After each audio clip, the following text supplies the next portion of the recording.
Welcome to Kathy'sRight.com. I'm Kathy, and word by word, I am fighting the good fight for you. You see, my conservative friends and I have been talking, and we have decided we are keeping our country. So God bless America. Subscribe today. You know I'm right.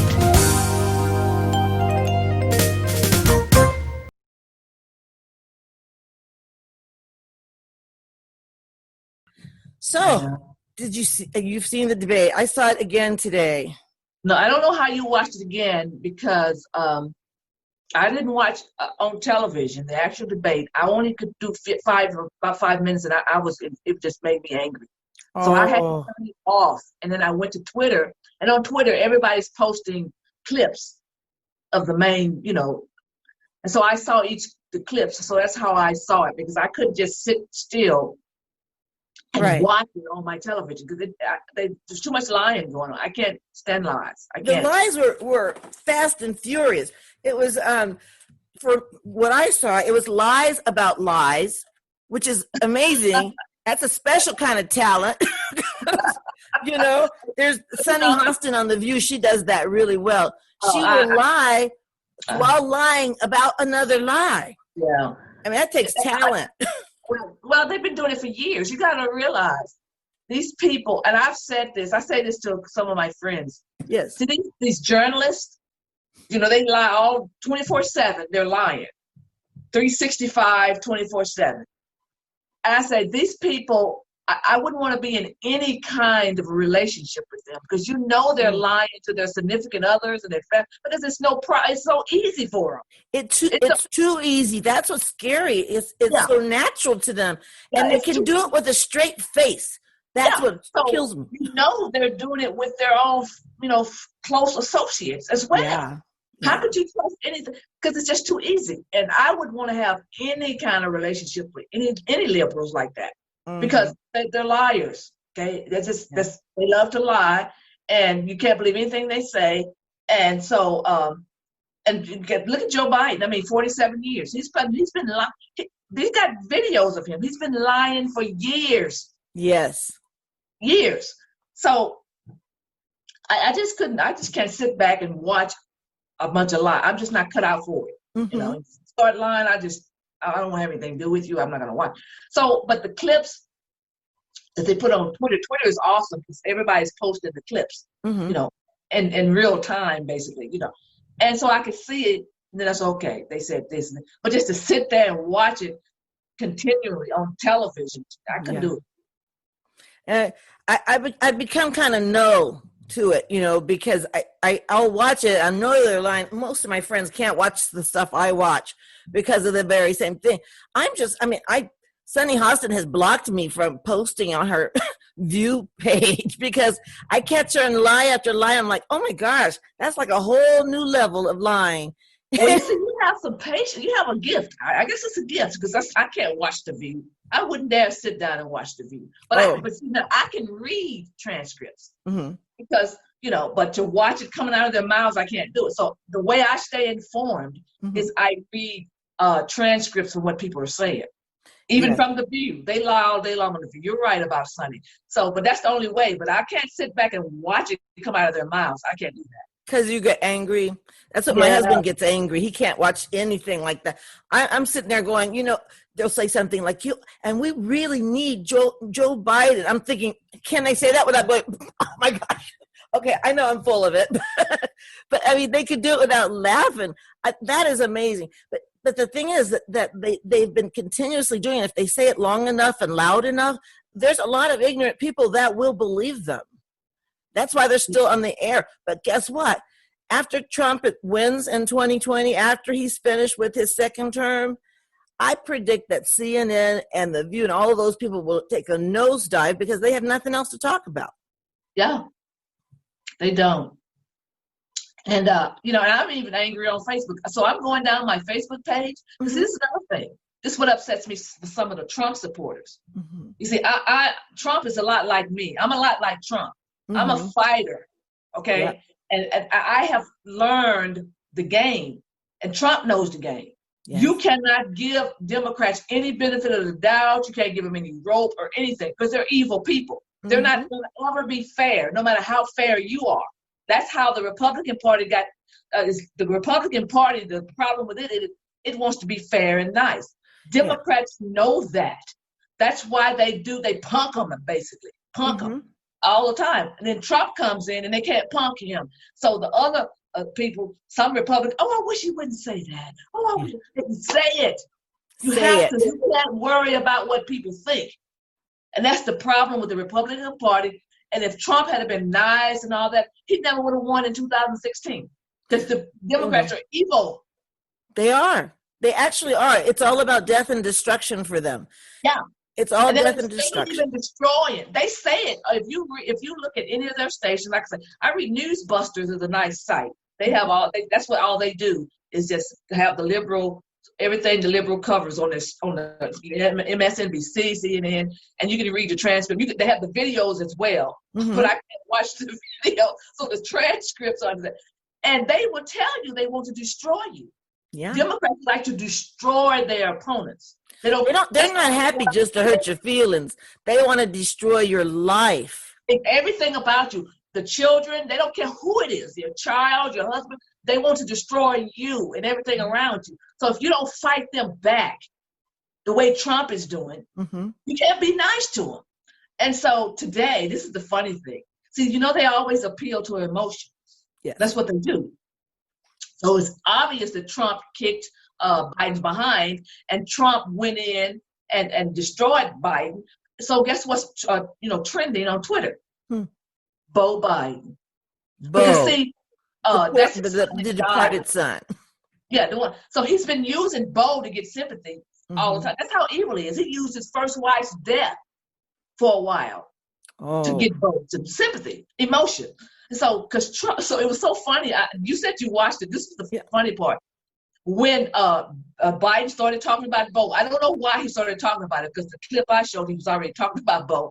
And Trump said, I don't know anything about Beau, but I know Hunter. And he got kicked out of the day.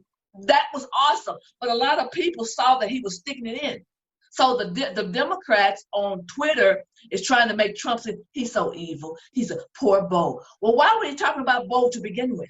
What did Beau have to do with anything? He brought up his child, so that was he opened the gate for Trump to be able to talk about Hunter. And I really wish he would have driven that home, but because really when he was talking about job creations and things like that, and how Joe wasn't responsible for any job creations, in fact sent them overseas. But you know what? Joe was good at getting his son a job. Yeah. I mean, he was fine. I bet you he flew on an Air Force Two or whatever plane. Oh, yeah. So, but it's not only Joe's son. He's his brother and his sister as well. Joe's brother and sister, they have been enriched because of his position as a senator. Yeah. For years. So he gets this cushy job. He got that cushy job with the Ukrainian company, and then he got that money from China for a job that he doesn't qualify to do and has no experience. And that's just the same. Think about it. They criticize Trump for having his family members work for him. But do you think about it? Right when Hillary Clinton's daughter Chelsea, when she graduated college, her first job was $900,000 a month at a equity firm. What kind of firm was it? And she doesn't even have a degree in that. Her degree was in history. You know that, right? Right. And I was trying to figure out, because at first I thought maybe her degree was in it, because I didn't follow Chelsea. Yeah. So, I knew she had been to college and had graduated. So I just assumed when it was an equity firm, or what's the other name of it? But it was in finance. Okay. She went straight to Wall Street, basically, and got that cushy job. And I knew her dad's connection got it for her, but I thought at least she had a degree in finance. I have an MBA in finance, and I can't get that kind of, on Wall Street job. Yeah. I thought that, okay, well, she has a degree and he helped her out. Right. When I found out that she had a history degree, I was floored. I was like, okay, so basically she was just answering the phone for $900,000. I wonder if she even had to do that. Exactly. But at least it wasn't taxpayers' money. Mm-hmm. See, the difference is she went and worked, and I don't begrudge people having connections because I would, Oh, we all want connections. yes. So at least it wasn't taxpayers' money that Chelsea was making, Chelsea. Mm-hmm. But Joe Biden's family got all kind of contracts and deals. Yeah. His sister and his brothers have made millions over the years because of him. Yeah. And it wasn't that he was getting them jobs, basically, at equity firms and things like that. Mm-hmm. So he's been doing this for years. So so you're right. Trump was saying the only jobs that Joe Biden got for anybody was his family members. He didn't get American citizens jobs. He sent our jobs overseas. Yes. Remember, and Obama said, "Oh, they're not coming back," and that, what's Trump going to do? Wave a magic wand? Yeah. This is on video. But see, they think we're stupid. That's what upsets me. That angers me. But see, their followers are stupid.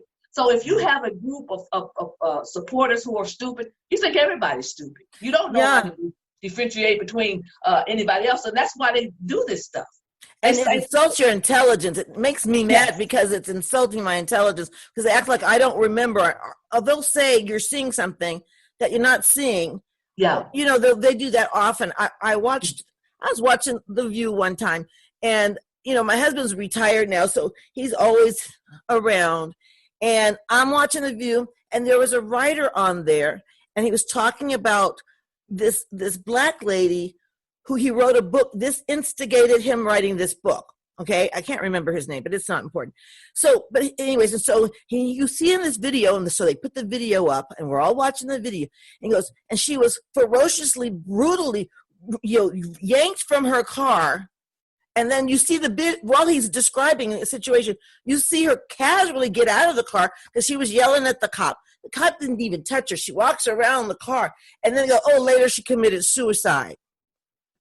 So while he's describing, and I said, he's not touching her. He said she was ripped from her car. And so I called my husband and said, come see this. They're telling me my eyes are lying to me because they're saying that he ripped her from her car. Well, how do you do that without touching somebody? And that they do that continuously. And it made me think, how many times have I watched something like when they said, the news people said, these peaceful protesters while the building was burning up behind them? Exactly. Yeah. And they're telling you don't see what you're seeing. Let me tell you what you're seeing. Exactly. Wow. Well, just like Joe Biden said last night, Antifa is an idea. Mm-hmm. They're not real, even though we have tons of videos, tons. It's an idea, and they're international. They're not just here anymore. They're international. They're organized. You're just exactly right. But we're not supposed to think about that. I don't adhere to any of these groups, but they were talking about the super racist group, the Proud Boys. So I posted the picture. They're not. I know the founder is biracial. The founder of the. And they have several different races within them. And they know this though. Mm-hmm. But they're still saying it though. They're still saying it because they're trying to cover for Black Lives Matter and it's an insult on my intelligence. And a lot of the Proud Boys. So these people get thrown. Anybody that's not for them, any group that comes together as patriots are white supremacists.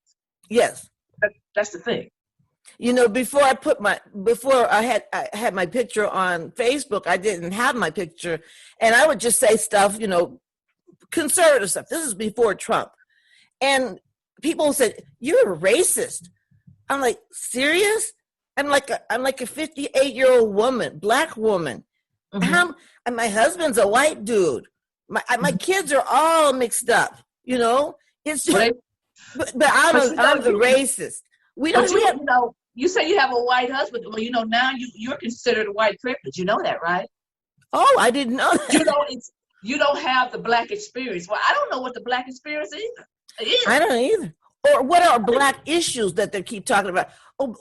Somebody said to me, Kathy, don't you want to elect someone who's interested in fixing your issues? My issues is I don't want high taxes. My issues is illegal immigration. That's my issue. My issue is I want my kids to go to school choice. Thank you. You know what? That angers me. How are you going to tell me what my issues are? I have a brain. Mm-hmm. My issues are you, and I have to tell people that too, because I was born and raised in the South in a small town, Mm-hmm. And some of those people are still there, and they say dumb stuff about, oh, don't you get tired of this happening to you? No, I said, that hasn't happened to me. I don't even know what you're talking about. I That know. hadn't happened to me. So if it happens to you, it happened to me too, automatically. Because Right. if we're black. That's stupidity. It really is. And a I'd lot of be it, ashamed to say something like that. I'd a be too lot of it embarrassed is, to say it. it's a lot about presentation. And for black people, black women in general, a lot in your life is about presentation. You act like a lady, people treat you like a lady. Exactly. You know, Exactly. and so I'll give you an example. One time I went into the Michaels. I'm an artist. I do oil paintings. And I was going into Michaels, right? And I was looking beat up because I had my baby with me. This is a long time ago. I had my baby with me, and I don't wear nice clothes to paint. So I had to run in there and just get a big old tube of white, acrylic paint. And I probably had a do-rag on or something. That was just for painting. And my son kept taking my keys out of my purse, and I was putting them back in. Then I get out of Michael's, and I can't find my keys. So I go back in, and I'm looking and looking.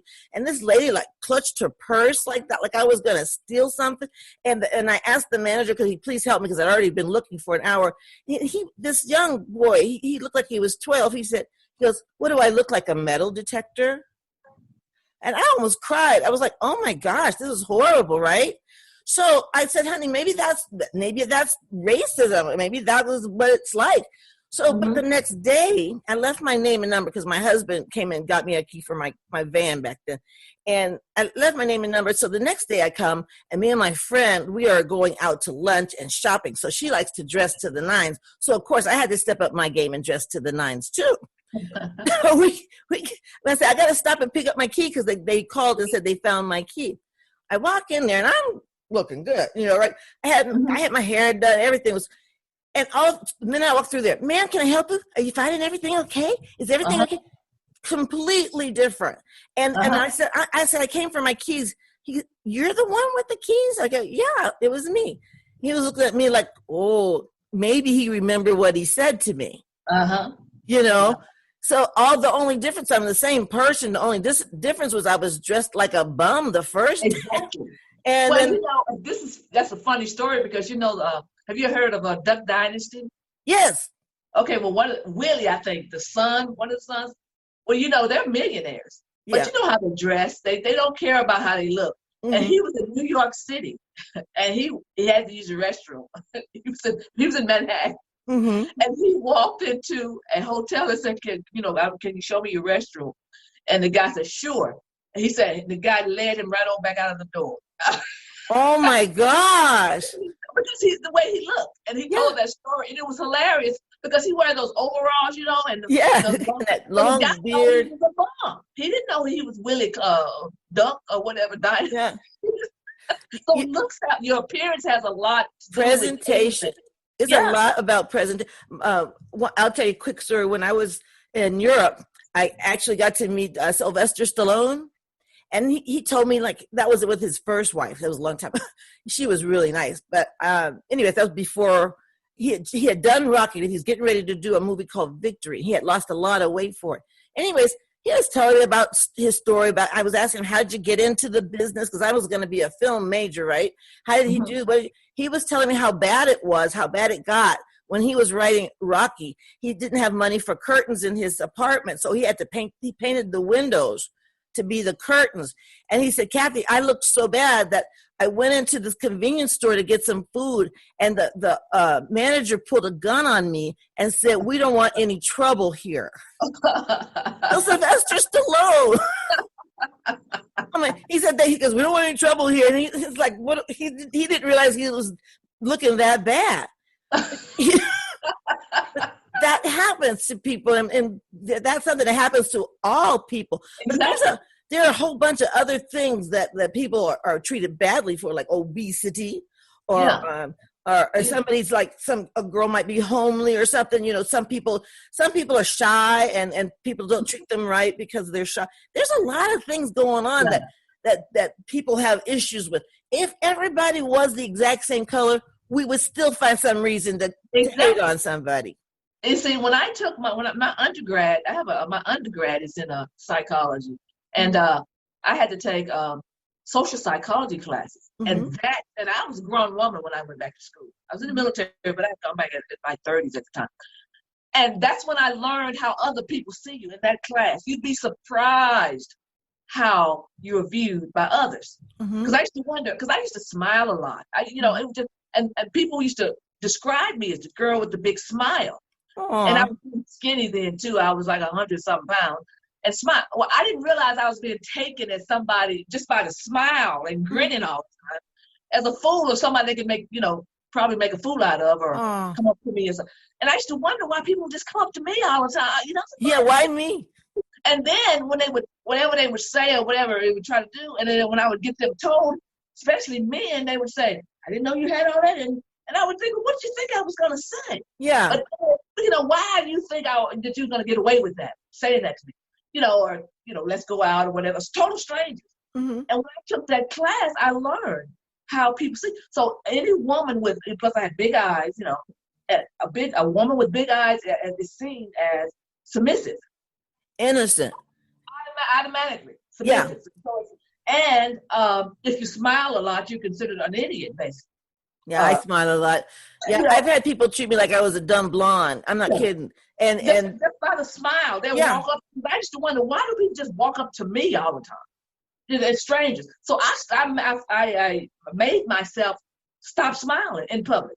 Just have a straight face. Yeah. I didn't know, because if you're walking around, here comes an idiot. I didn't know that. That's how people see you.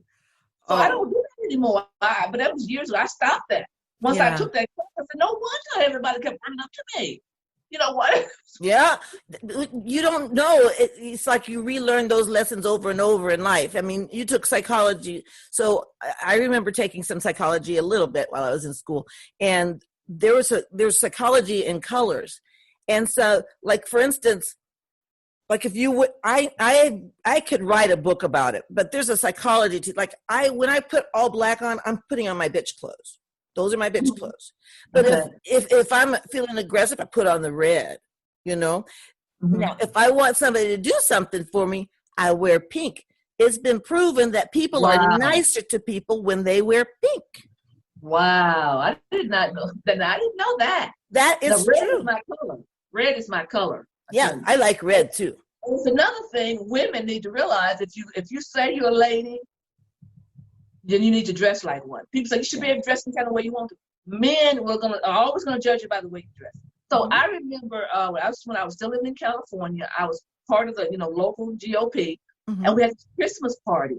And I'm very busty. I always have been, and I don't like showing any cleavage or any of that. I don't do that on purpose. I wouldn't dare. Well, I try not to too. Every dress that I found, that I don't know why they made the dresses like that. So why don't they have a dress that covers this up? Mm-hmm. So finally I had to get a dress, like that, So I walk in and all the guys, and I was the only black there. Mm-hmm. It's Orange County, California. All the guys was running up to me and just grinning, and I knew then what it was. So I put my coat on because, it was winter. I put my coat on and kept it on the rest of the night because they were running. I knew exactly why they were running up to me.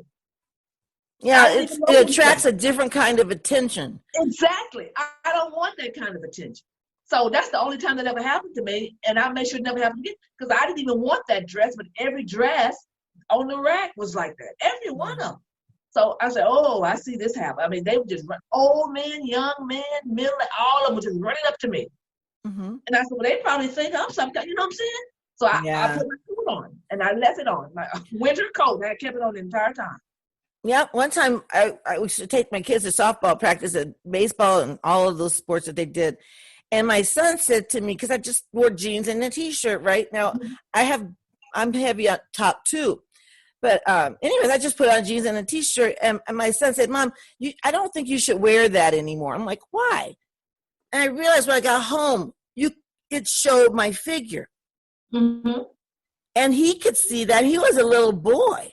I said, oh my gosh. So I said, now if I was out of shape, I could have gotten away with it. But at the time I had been working out and stuff like that. Mm-hmm. I realized, you know what? I don't want to embarrass my son.